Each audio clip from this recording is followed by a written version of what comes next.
Hi, everyone, and welcome to the Center for Spiritual Living Victoria Online. If you've been here with us before, then you're familiar with this format. But if not, my name is Carrie Hunter, and I'm the spiritual director of the CSL Victoria. And it's really wonderful to welcome you. This morning, if this is Sunday when you're looking at this, Sunday afternoon or evening, this morning I began a new series called The Future of God, which is based on the book by Deepak Chopra that has that same name. And this morning I had the pleasure of delivering that in our brand new facility, and it was just wonderful to finally be together again and to be reopened and to see so many friends there. Just a joyful time. But for those of you who can't attend at this time because you're still concerned about the coronavirus and perhaps are living with somebody who is challenged in some way, then I'm going to continue these talks online so that you can keep up with us. So it's lovely to have you with us today. So as I was thinking about my title for this week, which is Coming Home to God, I was thinking about the time that I first bought this book, The Future of God, which is now probably about 4 years ago. I'm not sure. I think it was Deepak Chopra's 84th book. He's such a prolific writer. It's unbelievable. And I used to like to go to the solarium at the Oak Bay Beach Hotel to work on my talks. And I don't remember what I was talking about at the time, but I had that new book with me because it had just arrived, and I thought that when I finished working on my notes that I would open up The Future of God and start reading it. Anyway, I was working away, and there were a couple of older men sitting across from me, and I wasn't paying much attention. And you know what it's like when you're in a restaurant or you could be just anywhere, and you're not paying much attention to anything around you, and then all of a sudden, you'll just hear a line or two come out of somebody's mouth, and it makes you snap to attention, and you wonder, where did that come from? Well, that happened to me that day because I heard one of these men say to the other, "I don't believe in religion anymore, but I have more faith than I ever have before." And I thought that was a really profound statement. I don't believe in religion anymore, but I have more faith than ever. And so I was kind of curious and I eavesdropped for a little bit. Turns out they were two retired Anglican ministers. And it was obvious that they had not met before. I think they had spoken on the phone or they knew about one another. But it was the first time they got together, so they were talking about their churches that they had had and their experiences. And I didn't listen to those things. I was just curious about that one line. It just kind of stuck with me. Anyway, I went on working. And as they got up to leave, they approached my table, and one of them saw the book on my table. And he said, the future of God, he has no future. He's dead. And I said, well, he might be, but it isn't. And he looked at me curiously and he said, it isn't? And I said, no, it isn't. And then I reached into my bag and pulled out 2 business cards and gave them to them. I haven't yet seen them show up at our center on a Sunday.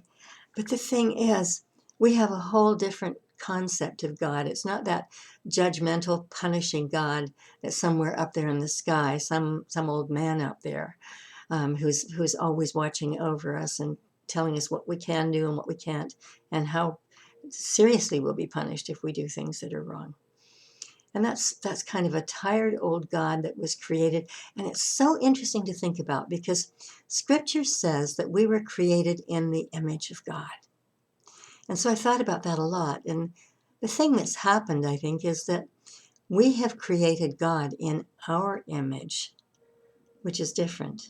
We have created God as if he were in human form, but external from us, somewhere up there in heaven. I don't know where it started. Maybe it started with the Lord's Prayer, Our Father who art in heaven, where we're taught to look up and to expect that that's where we're going to find God, and that's where where we're going to find our good, and that's where all of our blessings are going to come from.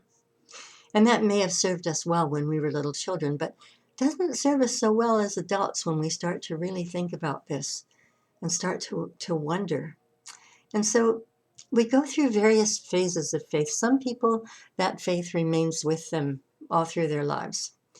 But for those who question, different things can happen.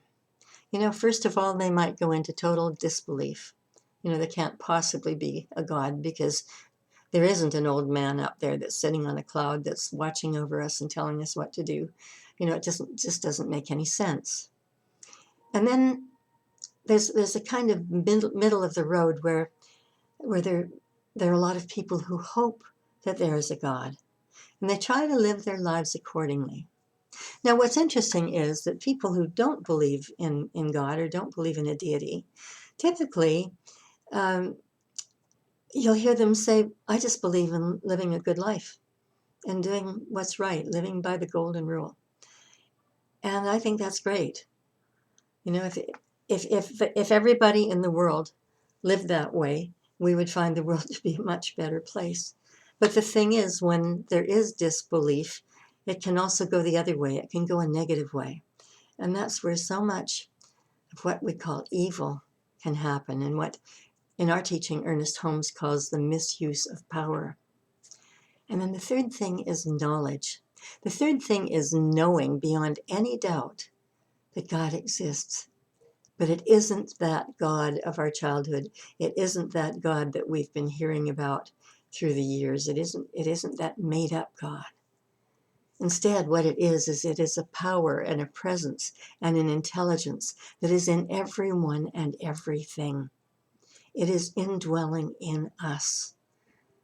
And that's what we need to remember. And we get to use it. We get to use that power to create because it is creative. Every one of us was made out of it. Was Edgar Mitchell, the astronaut, said we're all made out of stardust. He had that transformational experience when he was coming back from the moon, and where he saw everything at a quantum level.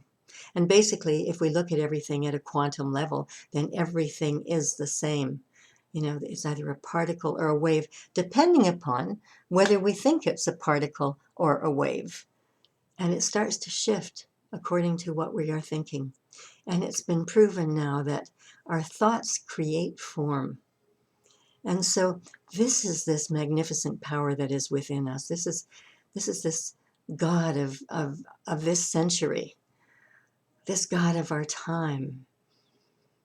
And yet, so many people have a problem believing that. And so my question, I guess, today is, have you lost faith in religion? But do you have faith in God? Are you struggling with that as well? Deepak Chopra says that most of us live in the middle. It's kind of jumbled. We're sort of in that place of hope. We really want to believe that God exists, and we try to live our lives accordingly. But we're on this spiritual path together. And that path is one where we're just all pilgrims looking to understand a higher power, a higher consciousness, looking to raise ourselves up to a higher consciousness so that we are one with this power that we're created out of. It's a lot to wrap our minds around when we first get into this teaching, but after we've been into it for a while, it's so powerful, and it is so transformational, and it is so important. And so I'm going to be addressing this in the weeks ahead. And the thing that we need to remember is that, we may often step aside from God. We're living in a time where, we kind of want it to be easy. We want a God that makes minimal demands upon us, one that we can freely ignore, where we can just carry on our lives just as we always have. But that's not necessarily doing us much good. That's saying that we're ready to settle. We're ready to settle for the same old, same old. It just isn't going to get a whole lot better. We may want it to, we may hope that it will, but we don't have the true knowledge that it will. And that's where this deep and abiding faith in this higher power comes into play, because we can use that intelligence, that creativity, to create better lives for ourselves and for others. You know, Ernest Holmes used to start every radio broadcast saying that there's a power for good in the universe and we can use it. We can use it to create our good, to create a better life, to create goodness and love for everyone on this planet. And God knows we need it right now. You know, we've been living in times of darkness in the last while. Certainly, it's been difficult. And I was thinking again about what Elizabeth Gilbert wrote in Eat, Pray, Love. And I've mentioned this before. And I really love that bit in the book. And I go back to it from time to time and read it because she was without faith. She was going through the dark night of the soul. She was in a really dark period of her life. She was deeply depressed. And she said that she was sitting on the bathroom floor one night, on the cold floor, just so sad and so upset about things in her life that weren't working. And she was crying out and she shouted, "I don't believe in you. I just don't believe in you." And she sat there in silence crying. And then she heard a voice say to her, "Who are you talking to then?" Don't you love that? You know, if we're in despair and we start to pray, it means that we actually do know that God is there. We may have forgotten it for a while. We may have stepped aside, but God never steps aside from us. And this is what we really have to remember, that this Spirit is always, always there, ready to do our bidding. And it's life-changing. And so when I look at what's been happening in recent months, the 3 months that we were in quarantine, and we're so fortunate here on Vancouver Island that there hasn't been a new case of the coronavirus for almost 6 weeks. And there are no active cases known of on this island. And so we're starting to feel like we can start to get back to life with a new normal, social distancing and following the guidelines. But nevertheless, you know, we don't feel so confined to our homes anymore. We can start getting out and doing things and being respectful of others by social distancing, wearing masks, and so on. Because we don't understand this virus. Right now, science doesn't understand this virus, and health officials don't understand it. And so as long as they don't understand it, as long as we don't understand it, we just need to take precautions and to be more careful. And it can be a nuisance. On the other hand, we're protecting others and we are protecting ourselves. And so things don't feel the same as they used to. You know, just to be able to go into a coffee shop, to have a cup of coffee or a cup of tea and sit at some distance from somebody else is such a treat. And it's something that we haven't been able to do for such a long time. So we've had that to deal with. Excuse me. And then we have had other things to deal with as well. Most recently, the things that are going on in America. Excuse me.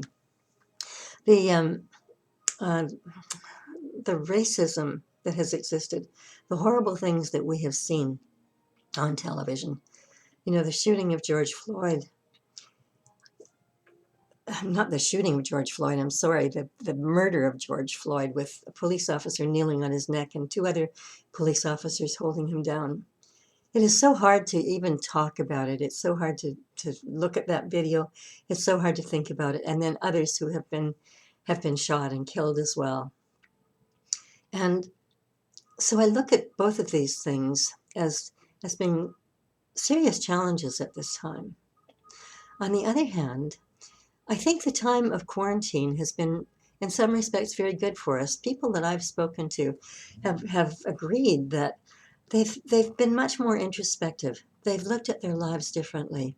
They've started to really look at what's important to them, and that's helped them to formulate a vision for the kind of life that they want to live. I know it has been a big one for me, and it has for friends that I've spoken with as well. And with what's happening in the US and happening in other countries as well and in Canada, but not to the same degree, is that all of a sudden right is standing up against might. Right is standing up to prevail. People of every race are getting together and protesting, not just in the US, not just in Canada, but all around the world. They're saying enough, enough of this. What they're remembering is that each one of us is an expression of God. And it doesn't matter what our color is, it doesn't matter the race, it doesn't matter the faith. It makes no difference. We are all humans.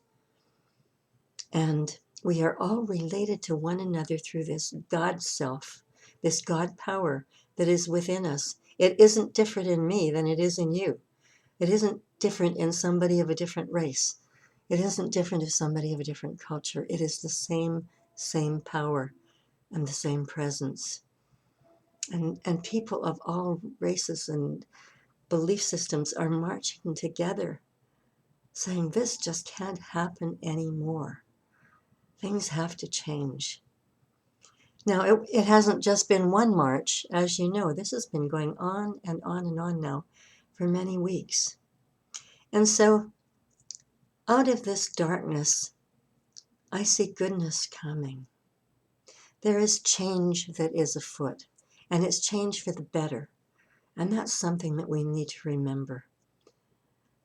Out of this can come equality. Out of this can come respect for one another. Out of this can come love for one another, loving our neighbors as ourselves.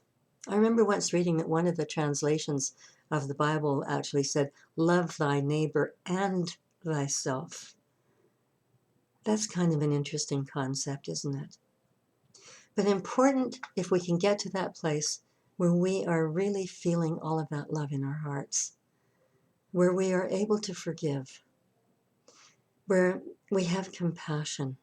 And you know, when we move into that third stage that Deepak Chopra talked about, when we move into that stage of knowledge, of knowing that God is within us, of knowing that God exists, of knowing that we are spirit having a human experience. Remember that. We are spirit having a human experience. And God, this living presence, lives, moves, and has its being in us in an ever expanding universe. And it is what is expanding it. And so when we can be in that place of knowing, we start to begin to realize that life gets easier. It's easier for us to manifest things in our lives. Our desires, our deepest desires, happen with ease and with grace. We don't have to do a lot of struggling. We don't have to think about it a lot. The desire is there, the love is there, the compassion is there, the focus is there. This is the way I want my life to be. This is the way I want our world to be. And we hold that mental equivalent. And as we do, it starts to take form. And so what we need is that critical mass of people. A critical mass of people who are thinking the same way, rather than focusing on the darkness and focusing on what we call evil. Instead, focusing upon the light, focusing upon the good, knowing that out of some of the most tragic experiences comes good, comes light, comes love, comes purpose, where we start to be able to see the meaning behind things. You know, I truly believe that the death of George Floyd is changing the world for people of color. I think that he will be remembered throughout history because we, for the first time, watched something like this in front of our eyes as it happened. And everything in us screamed, this cannot happen again. And so we stand up for one another. We stand together and we listen to one another. That's what we need to be doing right now, is listening to one another. You know, we tend to think that we're all the same, that probably we have many of the same experiences. How often do we ask somebody of another race, of another culture, what their lives have been like in our country, in our communities? How often have we gone to that place? That's really what it's about, because as we understand we start to realize that we cannot allow people to be abused in any way. And we can start to practice loving our neighbors, truly, truly loving them. How do we create a God that is a God of the West? You know, there are many, many faiths that have their holy books. And when we look at them now, those religions seem quite primitive. But the people who are part of them, bless them all, are just trying to protect them. And they're trying to carry out whatever they think their interpretation is of their holy books. But they're primitive. They're primitive when they stand for killing other people, when they stand for prejudice, for racism. That's not the way that things are supposed to be. And so we have this opportunity right here and now at a time where, we find it convenient not to think about God. At a time when, we basically want minimal contact. We have the opportunity to go deep, to really go deep and to understand what this is all about, to understand what this power is, to understand how this power works in the most extraordinary ways. There are wonderful, wonderful teachers who have been part of the creation of this faith. People like Ernest Holmes, who founded Science of Mind, the Fillmores, who founded Unity, some of the transcendentalists from the 19th century. They got it. They understood it. I really believe that at every time in our history, no matter what's going on, when things get really, really dark, that there is an avatar that appears, or there is a group of people who suddenly they've jumped forward in spirit. They start to understand things in a new way. And that's what New Thought is about. Somebody asked me last week, are we New Age? And I said, goodness, no, we're not New Age. New Age was, crystals and kumbaya and tarot cards and so on. And nothing wrong with those kinds of things if people want to play with them. But we're deep. This faith goes deep. It runs deep within us. And this is what we want to understand. This is what we want to claim. This is what is really, really important in our lives. And this is what is going to change the world when we get to that place. Old-time religion just doesn't work anymore. We see it being used against others so often. And of course, the holy books have been translated into other languages. They were oral traditions. Some of them have some really great stories in them. They all have some great stories in them. We can use those stories as metaphors, but we must not accept those as truth. As Ernest Holmes says, the truth is within us. Spirit is within us, and that's where the truth is. The thing is, we can't just walk around life going on as normal and think that we're going to make a change. We really need to explore this, and we need to learn how to use it. And we need to be using it, and we need to be using it for right. We need to be using it for social justice. We need to be using it for all humanity. And we can. It is not an impossibility. Pick up any of Deepak Chopra's books. Pick up Marianne Williamson's books, Wayne Dyer's books, Joel, I was going to say Joel Osteen, but that's not who I meant. I'm sorry. But he even is writing about some of these things. He's speaking about some of these same things, although he's still kind of attached to that old-time religion as well.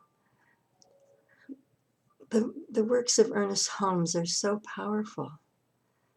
And I just marvel that somebody who was born in the late 1800s had so much knowledge, had so much faith. He studied religions around the world, and then he took the basis of each one, which is basically that we are all one, basically that the kingdom is within, and put together this marvelous teaching, never intending it to be a religion or a faith um, or a church. Thank God that he did. He was pushed to do that by people who could not get enough of what he had to say. And so we honor this at this time. You know, we're really looking at a time where we have to understand the creative force. We have to understand how we use it. We have to understand the power of our words. The power of our words for changing this world. And the power of our thinking. We can't afford to just sit back and think the same old thoughts, to think that life isn't going to get any better, to think that there's no hope for anything. Instead, this is the time where there's a clarion call to rise above all of this, to really understand who we are, to understand the possibilities, to understand the human potential movement, and to be part of that movement. It's been under the radar now for a long time, but the critical mass is forming, and some of those people who are out in the streets saying that they want justice for all and that we should be loving one another are part of that movement. And let us march for peace, and let us march for love, and let us march for understanding,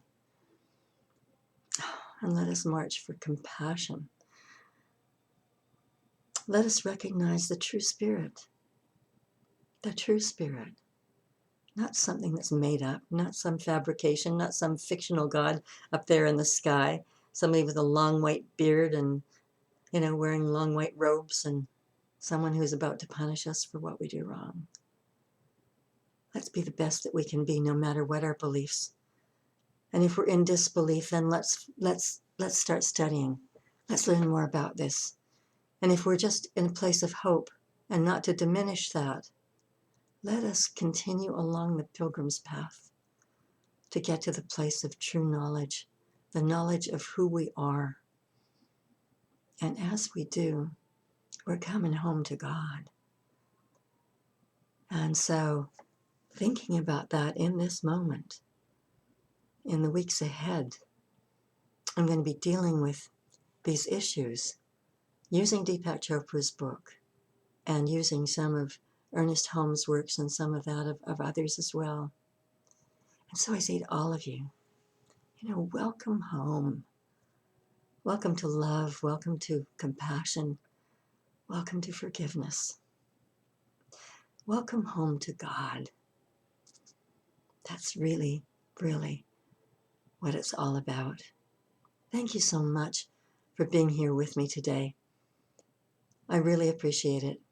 And if you would like to support our ministry, please go to the donate button at the top of this page, where you can make a contribution, or you can send a check to the address on our website at cslvictoria.org, or you can send an e-transfer to welcome@cslvictoria.org.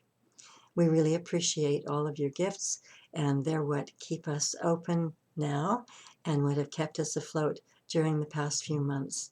We love and appreciate you for all that you do, and I bless you on your way and look forward to seeing you again. And if you're in the area, I hope that you'll drop in to see us at our new center at 380 Cook Street Activity Center in the heart of Victoria. Just a wonderful place to be, and we're thrilled to be there. Bless you all. See you next week. Bye for now.